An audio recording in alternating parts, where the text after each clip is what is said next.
Trauma is so ubiquitous that if you think you have never seen it, you have not looked. We meet people who fly off the handle. We meet people who shut down. We meet people who are very difficult. It is a rare family that doesn't have a drug addict, alcoholic, disturbed person. One thing I like to say when I give a lecture, are there any normal people who come from normal families in the audience? And sometimes one or two people raise their hands. I say, can I please come to your family for Thanksgiving? Because I've never been to a normal family. My name is Bessel van der Kolk. I'm a psychiatrist, neuroscientist. I have been studying trauma for about 50 years now. I've treated a whole variety of different traumatized populations, see trauma in many different countries around the world, and I am the author of the book, The Body Keeps the Score.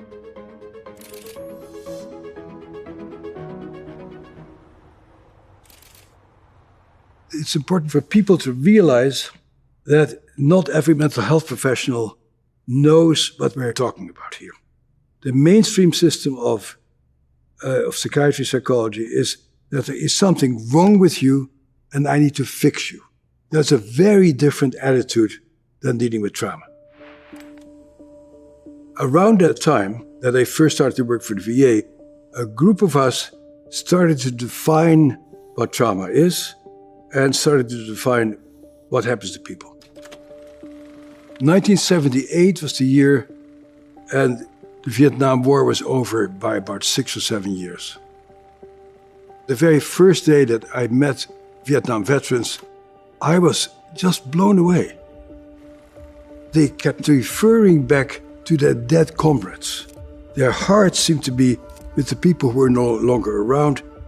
They had a hard time loving their wives and girlfriends. They had a hard time being in any way meaningfully involved in the present. These were guys who were my age, who were smart and competent, but they clearly were just a shadow of their former self.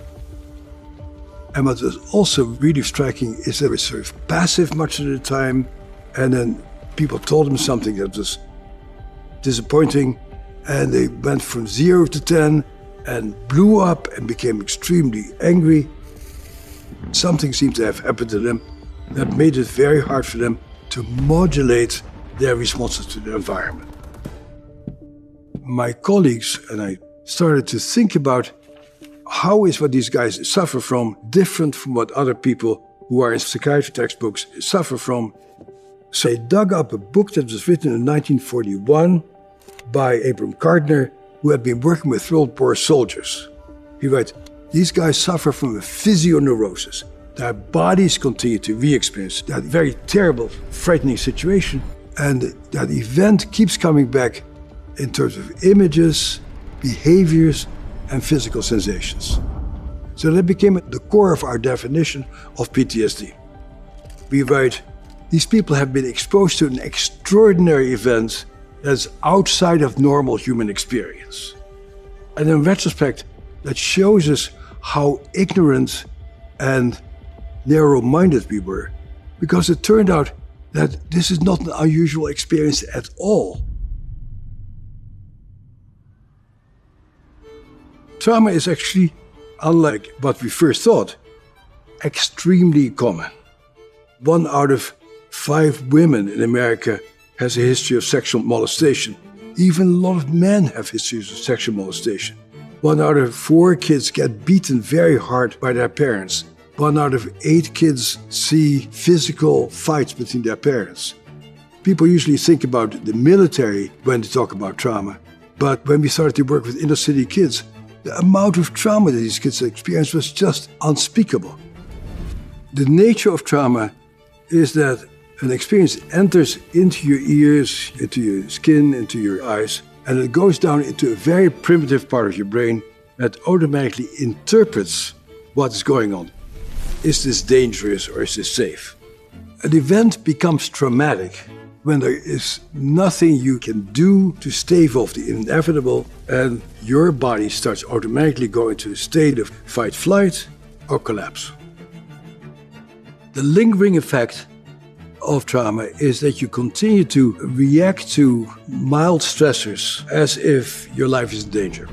And so you tend to become hyper-reactive. Somebody may irritate you in the supermarket. You may develop road rage. You may have a difficult time putting up with misbehavior from your spouse or your kids. And most people actually are barely aware or not aware at all that their reactions that they're having right now are actually rooted in experiences they have had before.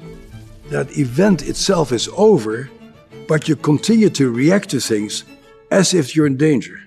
So the big challenge of treating trauma is how do we help people to live in bodies that feel fundamentally safe?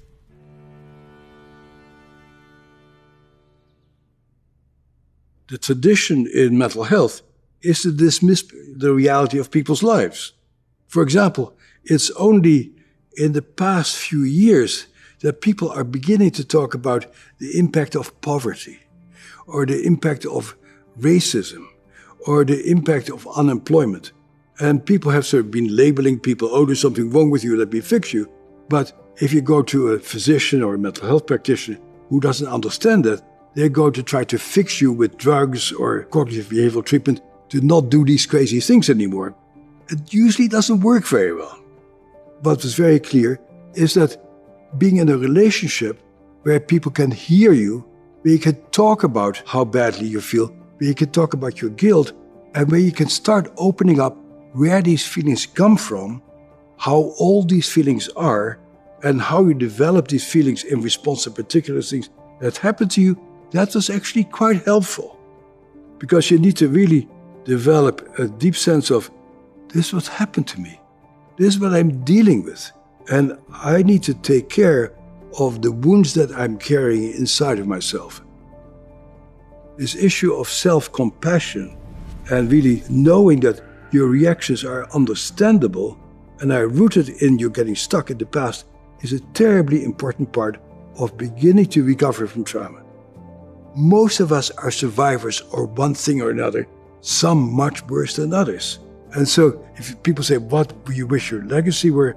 I say, I want our society to know about trauma and to really do all the things that are necessary so that people who grow up under extreme adverse conditions can develop a brain and a mind that can help them to become full-fledged members of society.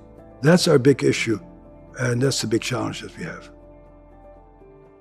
Get smarter, faster with videos from the world's biggest thinkers.